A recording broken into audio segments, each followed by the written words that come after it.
அனைவருக்கும் மகிழ் வணக்கம். Welcome to Tata 24/7 Tamil. நான் கிஷோர் ஜிஎஸ் ஃபேகல்டி. இந்த வீடியோவுடைய முக்கிய காரணமே ஒரு புது ஃபவுண்டேஷன் பேட்ச் மேன்மை 3.1 மூணாவது எஸ்எஸ்சி ஃபவுண்டேஷன் பேட்ச் லான்ச் பண்ணிக்கிறோம். பட் அந்த டீடைல்ஸை நான் கடைசியாக சொல்கிறேன். இந்த வருஷ கடைசியில் ஒரு முக்கியமான இன்ஃபர்மேஷன். எஸ்எஸ்சிக்கு நீங்கள் 2026 பிளான் பண்ணுறீங்க. எஸ்எஸ்சி எக்ஸாம்ஸில் ஏதாவது ஒரு எக்ஸாம், அது சிஜிஎல் ஆகட்டும், சிஹெச்எஸ்எல் ஆகட்டும், எம்டிஎஸ் ஆகட்டும், இல்லை எந்த எக்ஸாம் பிளான் பண்ணுறீங்கனாலும் this is the right time அப்படின்றத நான் கன்ஃபார்மாக சொல்லிக்கிறேன். இந்த டைமில் இருந்து நீங்கள் படிக்க ஆரம்பிச்சிங்கன்னா கூட உங்களால் கண்டிப்பாக இந்த 2026 நீங்கள் எந்த எக்ஸாம் எய்ம் பண்ணிங்கனாலுமே சூப்பராக ப்ரிப்பேர் பண்ண முடியும். அதுக்கேற்ற மாதிரி நம்ம எஃபர்ட் போடுறதுக்கு கரெக்டான டைம் இருக்குன்றத மறுபடியும் நான் தெளிவுபடுத்திக்கிறேன். ஸோ எந்த ஒரு சந்தேகமும் இல்லாமல், எந்த ஒரு தயக்கமும் இல்லாமல் கான்ஃபிடென்ட்டாக நீங்கள் படிக்க ஆரம்பிக்கிறதுக்கு ஃப்ரெஷர்ஸ்க்கு சொல்கிறேன். ஆல்ரெடி நீங்கள் படிக்க ஸ்டார்ட் பண்ணியிருக்கீங்கன்னா ரொம்ப சூப்பர். ஃப்ரெஷர் சார், நான் இப்போ தான் சார் நான் டிகிரியே முடிக்க போகிறேன், நான் இப்போலேருந்து படிக்க ஸ்டார்ட் பண்ணலாமா? இல்லை சார், நான் ஒரு ப்ரைவேட் கம்பெனிலேருந்து இந்த எக்ஸாம்ஸ்க்கு ப்ரிப்பேர் பண்ணணும்னு ஆசைப்பட்டு வர்றேன், நான் ஃப்ரெஷ்ஷாக ஸ்டார்ட் பண்ணலாமா? எல்லாருக்குமே இந்த நியூ இயர்லேருந்து சூப்பரான டைமாக இருக்கும் அப்படின்னு சொல்லலாம். யூஸ்வலாக நம்ம ஏதாவது ஒரு விஷயத்தை ஸ்டார்ட் பண்ணுறதுக்கு தள்ளி போடுவோம். ஸோ ஒரு 10ஆம் தேதி 8ஆம் தேதியாக இருக்குன்னா 10ஆம் தேதி ஸ்டார்ட் பண்ணலாம் அப்படின்னு நம்ம நினைப்போம். அதே 10ஆம் தேதி வந்துட்டு வெள்ளிக்கிழமையாக வந்துருச்சுன்னா சரி ஃப்ரெஷ்ஷாக திங்கக்கிழமையிலேருந்து ஸ்டார்ட் பண்ணலாம்னு நினைப்போம். அது எல்லாத்துக்குமே முற்றுப்புள்ளி வைக்கிற மாதிரி நமக்கு வருஷம் முடிஞ்சே போச்சு. ஸோ டிசம்பர் 31 நமக்கு பக்கத்தில் வந்துருச்சு.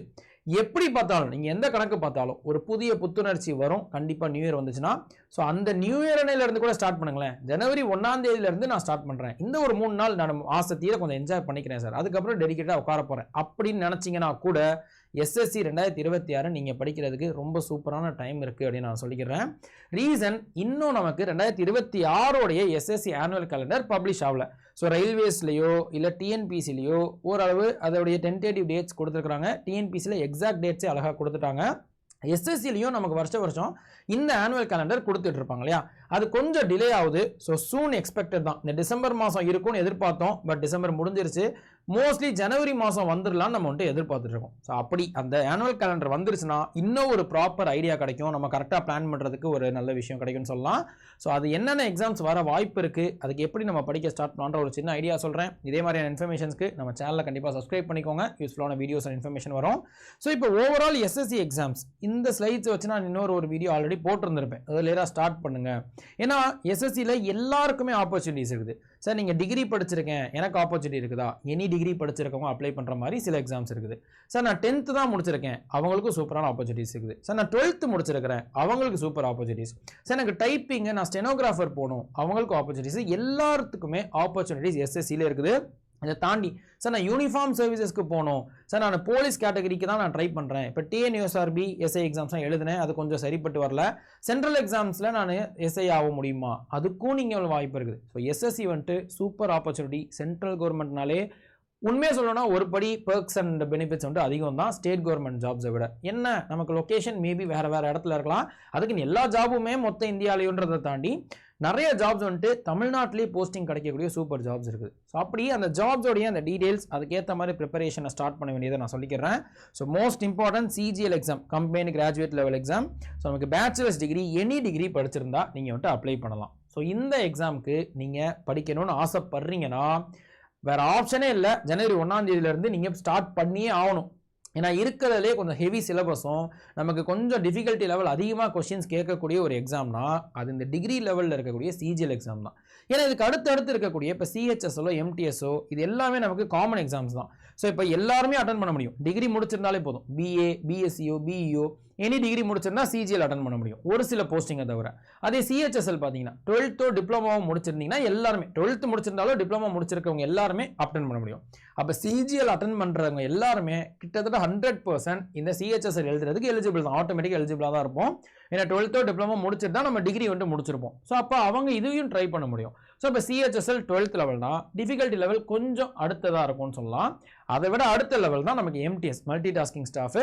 கிட்டத்தட்ட ஓஏ போஸ்டிங்ஸ் மாதிரி இருக்கும், ஆஃபீஸ் அசிஸ்டன்ட் போஸ்டிங்ஸ் மாதிரி இருக்கும். அண்ட் இது கூடவே ஹவல்தார் அப்படின்ற ஒரு நோட்டிஃபிகேஷன். ஸோ எம்டிஎஸ் அண்ட் ஹவல்தார்னு சேர்த்து தான் நமக்கு எக்ஸாம் கண்டக்ட் பண்ணுறாங்க. பட் எம்டிஎஸ்க்கு வந்துட்டு ஃபிசிக்கல் இருக்காது, ஹவல்தாருக்கு ஃபிசிக்கல் இருக்கும். ஸோ இது 10th level qualification, 10th or I equivalent படிச்சிருந்தா போதும். அப்போ இதுக்கு இன்னும் எக்கச்சக்க பேர் வந்துட்டு எலிஜிபிளாக இருக்கும். ஸோ இப்போ பாயிண்ட் என்னன்னா, இந்த ஒவ்வொரு எக்ஸாமில் நம்ம எந்த எக்ஸாமுக்கு எய்ம் பண்ண போகிறோம் அப்படின்றத நீங்கள் ஃபஸ்ட்டு முடிவு பண்ணிட்டீங்கன்னா அதுக்கேற்ற மாதிரி பிளான் பண்ண வேண்டியது ரொம்ப ரொம்ப நல்லதுன்னு சொல்லலாம். ஸோ எந்த எக்ஸாமாக இருந்தாலுமே நீங்கள் ஏர்லியராக ஸ்டார்ட் பண்ணுறது ரொம்ப பெஸ்ட்டு.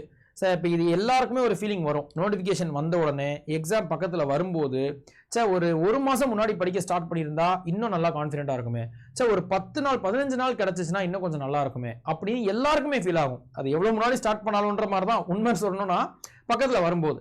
ஸோ முடிஞ்ச அளவு நம்ம வந்துட்டு முன்னாடியே ஸ்டார்ட் பண்ணிட்டோம். அட்லீஸ்ட் ஆனுவல் கேலண்டர் இன்னும் ரிலீஸ் பண்ணல, கேலண்டர் ரிலீஸ் பண்ணுறதுக்கு முன்னாடியே நம்ம வந்துட்டு கொஞ்சம் படிக்க ஸ்டார்ட் பண்ணிட்டோம்னா நமக்கு கொஞ்சம் பெட்டராக இருக்கும் இல்லையா? ஸோ அந்த வகையில் இதை நான் சொல்லிக்கிறேன். ஸோ சிஜிஎலோ சிஹெச்எஸ்ஓ எல்லாத்துக்குமே படிக்க ஸ்டார்ட் பண்ணுறது இப்போ பெட்டராக இருந்தாலும் சிஜிஎலுக்கு நீங்கள் படிக்க போகிறீங்கன்னா வேறு ஆப்ஷனே இல்லை. மற்ற எக்ஸாம்ஸ் கூட கொஞ்சம் டிலே சரி நான் பொங்கலுக்கு அடுத்து நான் ஸ்டார்ட் பண்ணுறேன் ஓகே. ஆனால் சிஜிஎலுக்கு நீங்கள் கண்டிப்பாக எஃபர்ட்ஸ் போட்டே ஆகணும்.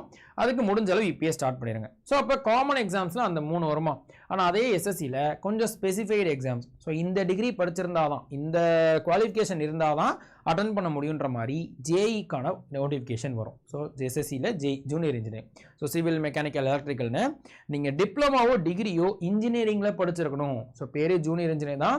இன்ஜினியரிங் டிகிரியோ இல்லை இன்ஜினியரிங் டிப்ளமா படித்தவங்க மட்டும்தான் இதை அப்ளை பண்ண முடியும். ஸோ எனி டிகிரி கிடையாது. இப்போ பிஏஓ பிஎஸ்சியோ படித்தவங்க அப்ளை பண்ண முடியாது. ஒரு சில போஸ்ட் மட்டும் இப்போ பிஎஸ்சி ஃபிசிக்ஸ்க்கோ அந்த மாதிரி வந்துட்டு இருக்கும். பட் ஆனால் காமனாக டிகிரி வந்துட்டு அது டிகிரியோ இல்லை டிப்ளமோ இன்ஜினியரிங்கில் படிச்சிருக்கணும். ஸோ இதுவுமே நிறைய பேர் எக்ஸ்பெக்ட் பண்ணிட்டு இருக்கக்கூடிய ஒரு நோட்டிஃபிகேஷன் தான். ஸோ ரொம்ப ப்ரெஸ்டீஜியஸான போஸ்டிங்ஸ் தான் இது எல்லாமே. அதாவது இப்போ நீங்கள் டிஎன்பிஎஸ்சி சைடில் நீங்கள் டெக்னிக்கல் சர்வீசஸ் எழுதுகிறவங்களோ இல்லை அதர் இப்போ ஆர்ஆர்பியில் கூட ஜேஇ நோட்டிஃபிகேஷன் வரும். அதுக்கெலாம் ட்ரை பண்ணுறவங்க இதுக்கு தாராளமாக ட்ரை பண்ணலாம். ஸோ இதுக்கும் நீங்கள் கொஞ்சம் ரெடி ஆகிடும். ஸோ இதுவும் டிகிரி லெவல்ன்றதுனால அதுக்கேற்ற மாதிரி கொஞ்சம் டிஃபிகல்ட்டி லெவல் இருக்கும். நல்லபடியாக நீங்கள் வந்து படிக்க ஸ்டார்ட் பண்ணிடணும். அதை தாண்டி இப்போ டைப்பிங் போஸ்டிங்காக இருக்கக்கூடிய ஸ்டெனோகிராஃபர் பார்த்தீங்கன்னா so 12th standard 12th pass or அதுக்கு ஈக்குவலண்ட் தான். பட் அதுலேயே கிரேட் சி அண்ட் கிரேட் டின்னு 2 நோட்டிஃபிகேஷன் வர மாதிரி இருக்கும். ஸோ அதுக்கேற்ற மாதிரி அதோடைய இந்த எக்ஸாம்ஸில் நம்ம வந்துட்டு ப்ரிப்பேர் பண்ணுறதா இருக்கும். ஸோ அதே செலெக்ஷன் போஸ்ட்ன்றது ஸோ இது மல்டிபிள் குவாலிஃபிகேஷன். ஸோ இதோடைய போஸ்டிங்ஸே 200-250 போஸ்டிங்ஸ் இருக்கும். ஆனால் அதில் இருக்கக்கூடிய ஒவ்வொரு போஸ்டிங்ஸ்க்கும் கொஞ்சம் குவாலிஃபிகேஷன்ஸ் சேஞ்ச் ஆகிற மாதிரி இருக்கும். ஸோ அதில் நம்ம ஒரு சில குவாலிஃபிகேஷன்ஸ் ஒரு சில போஸ்டிங்ஸ்க்கு எலிஜிபிளாக இருப்போம். அந்த போஸ்டிங்ஸை மட்டும் வேணால் நம்ம வந்துட்டு அட்டன் பண்ண முடியும். ஏன்னா ஒரு சில போஸ்டிங்ஸ்க்கெலாம் நம்ம வந்துட்டு அவங்க எக்ஸ்பீரியன்ஸ்லாம் கேட்பாங்க. ஸோ இது நோட்டிஃபிகேஷன் வந்தால் தான் நமக்கு தெரியும். அதனால் இதை மைண்டில் வச்சுக்கோங்க. பட் அதர் எக்ஸாம்ஸ் படிக்கிறீங்க, இப்போ சிஜிஎல் நீங்கள் படிக்கிறீங்கன்னா அதுக்கு எலிஜிபிளாக இருக்கக்கூடிய போஸ்டிங்ஸை வச்சு அதோடைய ப்ரிப்பரேஷன் வச்சு செலெக்ஷன் போஸ்டிங் கொஞ்சம் ட்ரை பண்ணலாம். ஸோ எந்த ஆப்பர்ச்சுனிட்டி நம்ம மிஸ் பண்ணிட வேணாம்.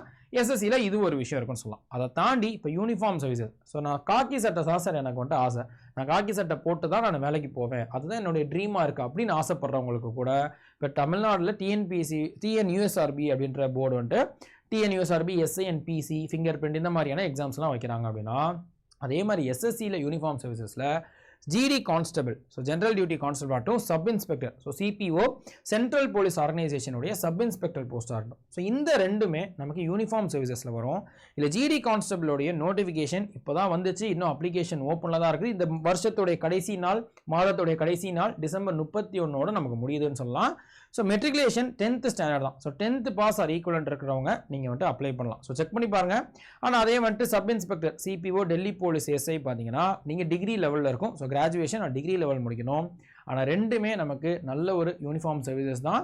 பட் ரெண்டுத்துக்குமே நமக்கு ஃபிசிக்கல் இருக்கும். ஸோ யூனிஃபார்ம் சர்வீசஸ்னாலே ஃபிசிக்கல் இருக்கும். இதுக்கு முன்னாடி பார்த்த எக்ஸாம்ஸில் மோஸ்ட்லி இந்த எம்டிஎஸ் ஹவல்தாரை தவிர்த்து மற்ற எக்ஸாம்ஸ் எல்லாத்துக்குமே ஃபிசிக்கல் இருக்க போகிறதில்ல. பட் ஆனால் யூனிஃபார்ம் சர்வீஸ்னால் ஃபிசிக்கல் இருக்கும். அதுக்கும் சேர்த்து வந்துட்டு நீங்கள் ப்ரிப்பேர் பண்ணணும்.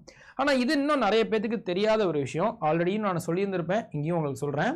இதே எஸ்எஸ்சியோட யூனிஃபார்ம் சர்வீசஸில் ரயில்வேஸ் சம்மந்தப்பட்ட ஆர்பிஎஃப் நோட்டிஃபிகேஷன்ஸும் எஸ்எஸ்சி கண்டக்ட் பண்ண போகிறாங்க ஃப்ரம் 2026. ஏன்னா ஒரு 2-3 மாதம் முன்னாடி வந்துட்டு நம்ம ரயில்வே மினிஸ்டர் ஆர்பிஎஃப்னா ரயில்வே ப்ரொடக்ஷன் ஃபோர்ஸ் இத்தனை நாள் வரைக்கும் ஆர்ஆர்பி தான் கண்டக்ட் பண்ணாங்க. ரயில்வே ரெக்ரூட்மெண்ட் போர்ட் ஆர்ஆர்பி தான் கண்டக்ட் பண்ணாங்க. இனிமேல் இந்த ஆர்பிஎஃப் எக்ஸாம்ஸ்லையும் எஸ்ஐ அண்ட் கான்ஸ்டபிள் 2 இருக்கும். எஸ்ஐ வந்து டிகிரி லெவலு, கான்ஸ்டபிள் வந்து 10th லெவல். இனிமேல் 2026 மோஸ்ட்லி எஸ்எஸ்சி தான் இந்த ஆர்பிஎஃப் எக்ஸாம்ஸை கண்டக்ட் பண்ண போகிறாங்க. ஆளில் அந்த எக்ஸாம்ஸ் கண்டக்ட் பண்ணுறது இவங்களா இருக்கும் அப்படின்றத சொல்லியிருக்கிறாங்க. ஸோ அப்போது அதே யூனிஃபார்ம் சர்வீசஸில் எஸ்எஸ்சியில் ரெண்டுமே நமக்கு வந்து ஆப்பர்ச்சுனிட்டிஸ் வரப்போகுது. ஸோ எதுவாக இருந்தாலுமே சூப்பரான ஒரு வாய்ப்பு இருக்குது அப்படின்னு நான் சொல்லிக்கிறேன். ஸோ இதுக்கேற்ற மாதிரி நம்ம வந்துட்டு பிளான் பண்ண ஸ்டார்ட் பண்ணோம்.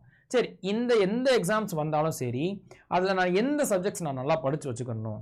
இப்போது நீங்கள் ஆனுவல் கேலண்டர் வந்தால் தான் ப்ரிப்பேர் பண்ண ஸ்டார்ட் பண்ணது பெட்டராக இருக்கும் அப்படின்னு நினச்சிங்கன்னா அதுக்கு முன்னாடி நீங்கள் காமனான சில விஷயங்களை படித்து வச்சுக்கிறது. சரி, இப்போ நீங்கள் சொன்ன அந்த எல்லா சப்ஜெக்ட்ஸ் எல்லா எக்ஸாம்ஸ்க்குமே காமனாக ஒரு சில விஷயங்களை படித்து வச்சுக்கிட்டா எது பெட்டர், எதுலேருந்து ஸ்டார்ட் பண்ணலாம் அப்படின்னு பார்த்தீங்கன்னா இந்த 4 சப்ஜெக்ட்னா மொத்த எஸ்எஸ்சிக்குமே நமக்கு காமனாக இருக்க போகுது. So reasoning, aptitude, general awareness, English இதுக்கு முன்னாடி பார்த்தேன் இந்த ஆர்பிஎஃப் மட்டுமே புது நோட்டிஃபிகேஷன் புதுசாக எஸ்எஸ்சி கண்டக்ட் பண்ண போகிறதுனால இங்கிலீஷ் வருமானது ஒரு சின்ன டவுட். பட் 95% இங்கிலீஷ் அதில் இருக்க போகிறது இல்லை. ரயில்வேஸ்னாலே இங்கிலீஷ் வந்துட்டு நமக்கு இருக்காது. அதை தாண்டி மற்ற எந்த எக்ஸாம் எடுத்துக்கிட்டிங்கனாலும் இந்த 4 சப்ஜெக்ட் எஸ்எஸ்சியில் நீங்கள் படிக்க வேண்டியது இருக்குது.